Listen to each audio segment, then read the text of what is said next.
Et coucou, chers art journalistes, c'est Marie de l'âme du féminin. Bienvenue dans la 6e vidéo du journal de Pi, journal de projection, d'intuition, d'introspection 2026. Mais ça fait plus de 2 ans maintenant, on est à plus de 100 pages réalisées avec ce processus de création dans ce carnet, donc un art journal en fait, où chaque semaine, en début de semaine, je viens y déposer mes projections, mes intuitions sur ce qui va se passer et comment je ressens les choses pour les prochains jours. Pour ça, je m'aide du jeu de l'âme des créatifs. C'est un jeu qui permet de tirer ses consignes artistiques au sort et de stimuler son intuition dans la création artistique. Cette semaine, je suis sur une lettre, une émotion dans les cartes éthers, 2 cartes éthers. Je vais y revenir juste après. On va parler aussi de gouache avec la gouache Linel de chez Le Franc Bourgeois. Et avant ça, j'aimerais te parler plus en détail de l'abonnement de l'âme du féminin. Chaque mois, en début de mois, je mets du nouveau contenu, un tutoriel d'art journal tout nouveau, une vidéo de capsule couleur et symbolique qui permet de faire ta propre recette de couleur et d'aller un petit peu plus loin dans la compréhension et chimique et symbolique de cette couleur. Hier, on avait le live du journal de Pi mensuel, donc aussi un processus comme ça, chaque mois, en début de mois, pour créer sur une page sur nos intentions et nos envies du mois à venir. Il n'est pas trop tard, il y a toujours le replay qui est disponible pour le mois de février. Et surtout, c'est un abonnement un petit peu particulier parce que c'est à toi de fixer le tarif. Alors c'est pas gratuit, c'est à partir de 2 €, mais après tu peux mettre 2 € tous les mois, que 10 €, 20, 30, c'est vraiment, ou 3,52 € si tu en as envie. C'est toi qui définis la valeur de cet abonnement et tu l'arrêtes quand tu veux. C'est en libre service, c'est vraiment au service de ta créativité. Moi, ce que je veux à travers ça, c'est faire en sorte qu'il n'y ait pas de frein finalement à ta créativité et donc te permettre d'avoir accès à énormément de ressources. Il y a plus de 150 vidéos depuis. Ça fait 7 ans que je fais des vidéos maintenant. L'âme du féminin, ça a 10 ans bientôt, enfin 9 ans et demi. On en parlera l'année prochaine. Bref, c'est énormément de ressources et en plus je suis toujours là en accompagnement, dans les commentaires, une fois par mois en live. Donc si tu ne connais pas encore, tu peux tester juste un mois. T'ouvres, tu viens, tu peux dire je me mets pendant 2-3 jours à fond dedans et puis là ça va être les vacances. Et après revenir que dans 6 mois, tu vois, mettre en pause l'abonnement, c'est vraiment à ton service. Voilà, c'était la petite parenthèse de l'abonnement. D'ailleurs, ce mois-ci, pour terminer, on est sur la pâte de texture, la modeling paste. Comment faire avec, comment créer, quelles sont les différentes possibilités qui s'offrent à toi avec tout ça. Donc ça, je vais t'en parler tout au long du mois de février. Alors, c'est parti pour cette nouvelle page de la 6e semaine, là, début février 2026. J'ai tiré 2 cartes qui se font écho. Émotion, couleur, c'est des cartes éthers. Donc les cartes éthers, ce sont des cartes de prompt, de thématique, de démarrage, de création d'une page dans son art journal. C'est rare que je prenne 2 cartes, enfin que je tire au sort comme ça 2 cartes éthers. Mais elles sont quand même très similaires, déjà par la couleur. Moi, la première chose que j'ai vue, c'est la couleur. Et ensuite, j'ai vu la lettre E ici, en fond, et la lettre E ici, également sur émotion. Et donc je me suis dit, tiens, ça peut être rigolo de partir sur une émotion qui commence par la lettre E. Et la seule chose qui m'est venue, c'est épanoui. Alors j'avoue, ce matin, j'ai plein de choses en tête. Ma journée, elle commence tardivement, on va dire. Et donc c'est plus une intention que je pose pour cette semaine, d'aller sur un épanouissement, sur de m'amuser en fait, et de jouer plus que d'être dans les choses à devoir faire. Dans l'obligation de devoir faire. Donc c'est ce que je pose comme intention pour ce matin et pour cette semaine. Avec voilà une lettre. Après la lettre, on peut vraiment toujours l'entendre comme on veut. Et j'avais envie de partir sur les mêmes couleurs. Et c'est là où je me suis dit avec quoi je vais pouvoir le faire ce matin. Et le Père Noël m'a amené des magnifiques aquarelles. Le Franc Bourgeois. Pas aquarelle, pardon, gouache. La différence d'ailleurs entre les gouaches et l'aquarelle, eh bien c'est que la gouache va être beaucoup plus opaque. Beaucoup plus opaque. Elle va nous faire un effet matifiant sur la page aussi, contrairement à l'acrylique qui, globalement, l'acrylique, c'est toujours un petit peu satiné, à moins d'avoir quelque chose d'ultra mat. Alors que la gouache, ça sera vraiment mat en finition. Et ça peut se réactiver. Donc là, je mets un petit peu d'eau au démarrage de ma page. Ici, j'ai fait ma petite réserve de gouache à côté parce que, en fait, la palette de gouache, c'est un peu comme la palette d'aquarelle. On peut la réactiver régulièrement avec de l'eau. Et je me suis un peu amusée déjà avec de mon côté. J'attendais encore de m'amuser avant de revenir avec sous la caméra. Et puis là, je me dis que l'occasion se présente pour moi de sortir et de tester ces gouaches dans mon journal de Pi. Donc je pars sur une création assez intuitive du fond de la page. Tac. Donc là on met quand même de la matière avec de la gouache. On met plus de matière que l'aquarelle finalement quand on s'amuse sur nos pages. Hop. Tu vois que si je dilue vraiment beaucoup, on fait un espèce de glacis mais qui va se réactiver. J'hésite pas à mettre bien de la matière. Et là, je vais chercher le bleu. Ça va me faire un magnifique violet. Elles sont magnifiques, ces couleurs. J'adore ce genre de couleurs. J'adore vraiment. Ces teintes-là, c'est vraiment mes couleurs à moi. Donc, on est sur un bleu un peu turquoise. On appelle ça... Là, ils l'ont appelé le bleu turquoise. Pas plus, pas moins. Le rose Tyrian. Le vert acacia. Le jaune de Naples, qui est très, très pâle, mais lumineux. Le gris de peine et le supra blanc couvrant. Donc c'est vrai que le blanc par contre il est assez couvrant. Et c'est rigolo aussi là de constater, ça c'est quelque chose que j'observe de plus en plus, sur lequel je prête beaucoup d'attention en ce moment, c'est l'opacité des couleurs. Parce que c'est pas parce qu'on est dans une même gamme de peinture, de couleurs, etc. que toutes les couleurs ont la même opacité. L'opacité c'est donné par le pigment en fait.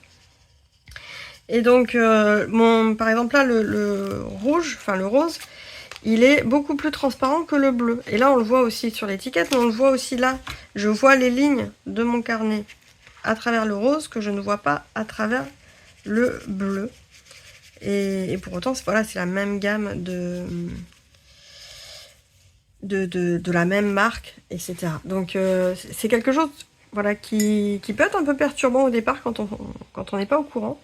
Parce qu'on se dit, je comprends pas, là j'arrive à recouvrir les lignes, et puis quand je passe à la couleur d'après, ça ne fonctionne pas. Et oui, en fait c'est logique, c'est le pigment qui va donner cette caractéristique à la couleur, et pas forcément les liants, les médiums qui sont autour qui vont donner la consistance. Voilà, et là quand je mélange ce rose avec ce bleu, ça me fait un magnifique violet, et j'adore. Voilà. Donc la gouache, qu'est-ce que ça va apporter? Donc même si j'ai dit que la gouache était plus opaque que l'aquarelle, il n'empêche que l'opacité va varier quand même d'un pigment à un autre et d'une formule à un autre. Mais bon, globalement, une bonne gouache, c'est quand même opaque. Hop, là. Je viens bien mélanger parce que je voulais vraiment ce côté orange, ce côté violet, pardon. Voilà, tac. Et donc l'avantage aussi de cette gouache par rapport à... Alors c'est un peu comme de l'aquarelle mais en fait opaque, c'est-à-dire qu'on va pouvoir la réactiver même une fois qu'elle est sèche. Donc ça a des avantages, ça a des inconvénients comme tout. Et c'est pour ça aussi qu'il y a un intérêt quelque part à chaque médium. Il n'y a pas de mauvais médium ou de bon médium, c'est juste en fonction de l'utilisation qu'on veut en avoir. Hop, je rajoute un peu du rose et là tu vois c'est vraiment création intuitive. Ici, je vais faire sécher et après je vais m'amuser avec ce prompt de lettres.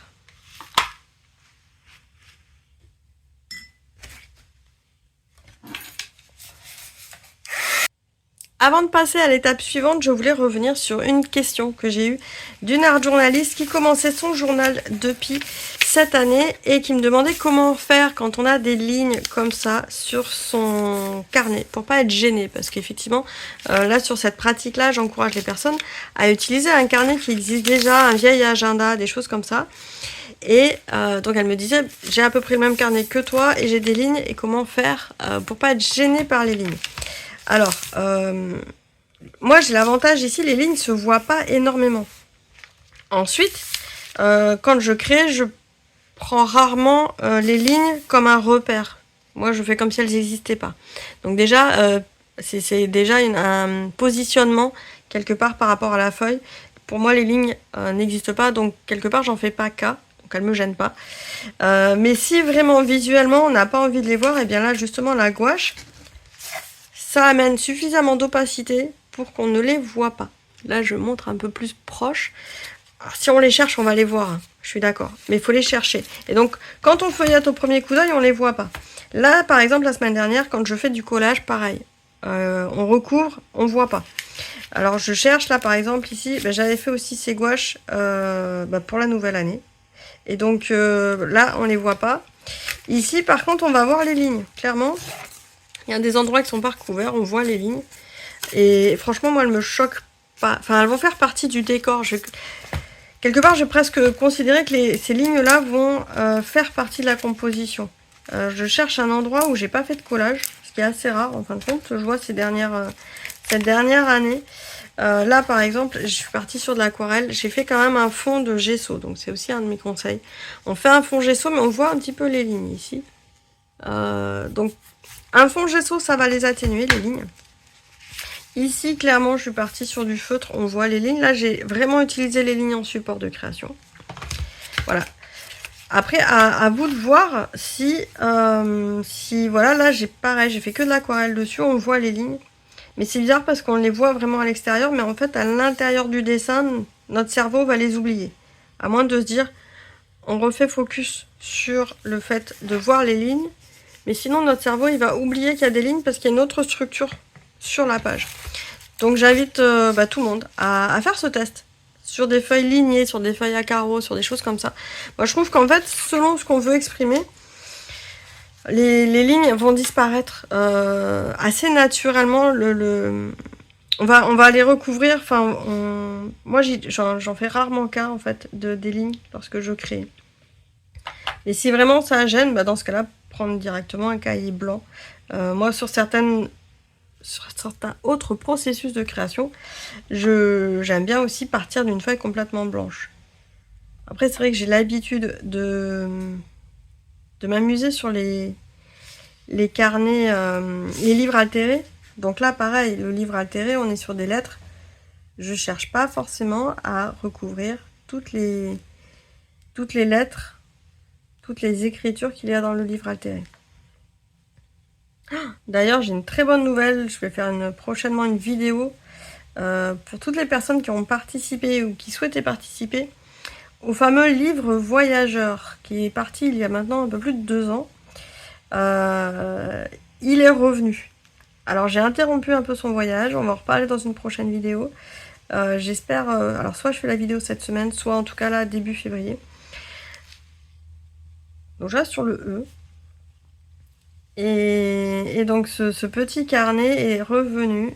Et donc la grande question, ça va être, est-ce qu'il va continuer son pèlerinage, son voyage, ou est-ce que j'en fais partir un autre?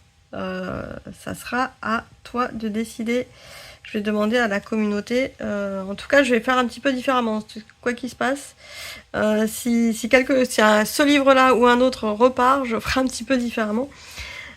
Pour qu'il soit déjà plus autonome et pour éviter là ce qui s'est passé, c'est-à-dire d'avoir une liste d'attente de plus de 2 ans et où le carnet finalement reste parfois bloqué parce que les gens n'étaient plus dans l'énergie de ce challenge. Hop.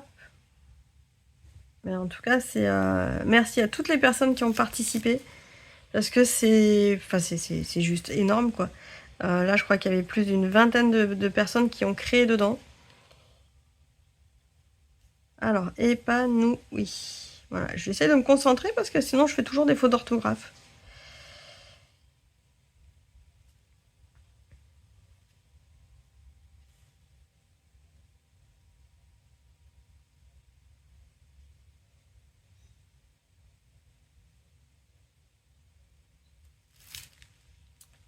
Hop. Et quand je suis épanouie, je fais toujours des petites projections. Voilà. Ça va de soi. Ça va de soi. Et je vais mettre un petit peu de couleur, de lumière aussi. Là, j'hésite pas à rincer vite mon pinceau. Ça, c'est un truc à s'en mettre plein sur les doigts après. Alors, je suis une mauvaise élève en gouache parce que je n'ai qu'un verre d'eau. Normalement, c'est comme l'aquarelle, on a 2 verres d'eau. J'ai rarement 2 verres d'eau. Je suis à ce niveau-là très mauvaise au niveau de la technique et de la pratique. Quand c'est pour moi. Quand j'enseigne, j'explique bien qu'il faut 2 gobelets d'eau, un pour rincer son pinceau et l'autre pour apporter l'eau dans son godet, sa palette. Pour autant, je le fais rarement. J'ai rarement 2 verres d'eau moi-même. Hop. En tout cas, je suis vraiment fan de ces couleurs-là. J'avoue, elles se marient parfaitement. C'est vraiment une palette de couleurs qui me stimule, qui me fait un petit effet waouh, que j'aime beaucoup. Alors là, je voulais remettre un peu de lumière dans la lettre E. Je crois que je vais y aller comme ça direct. Voilà. Hop, super. Et c'est là où c'est intéressant, c'est que la gouache, mon noir se réactive en dessous. Bon, il n'était pas très sec non plus, mais ça se réactive et je peux comme ça le travailler.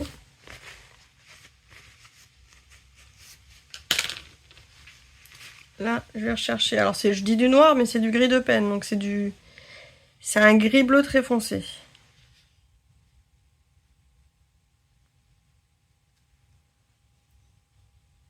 Mais c'est une couleur très intéressante parce qu'effectivement, on peut en faire des ombrages très facilement.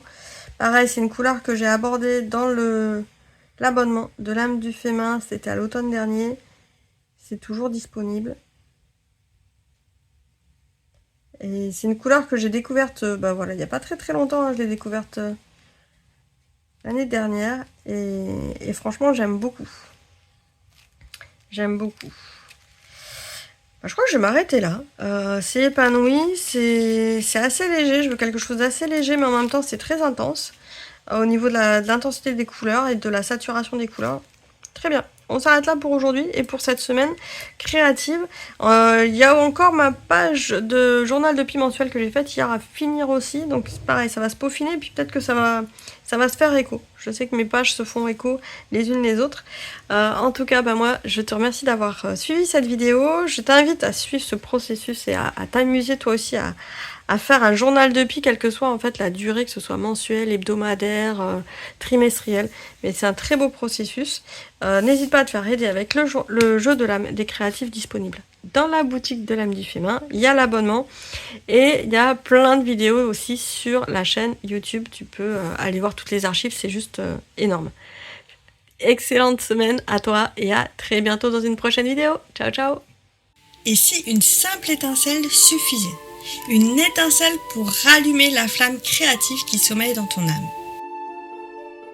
Creative Alchimie 2026, c'est ce souffle qui réveille les braises, qui réouvre le chemin vers ta libre expression. Plus de 18 artistes francophones t'invitent dans leur univers avec leurs couleurs, leurs gestes inspirés. Chacune apporte sa lumière, chacune offre son savoir et sa technique.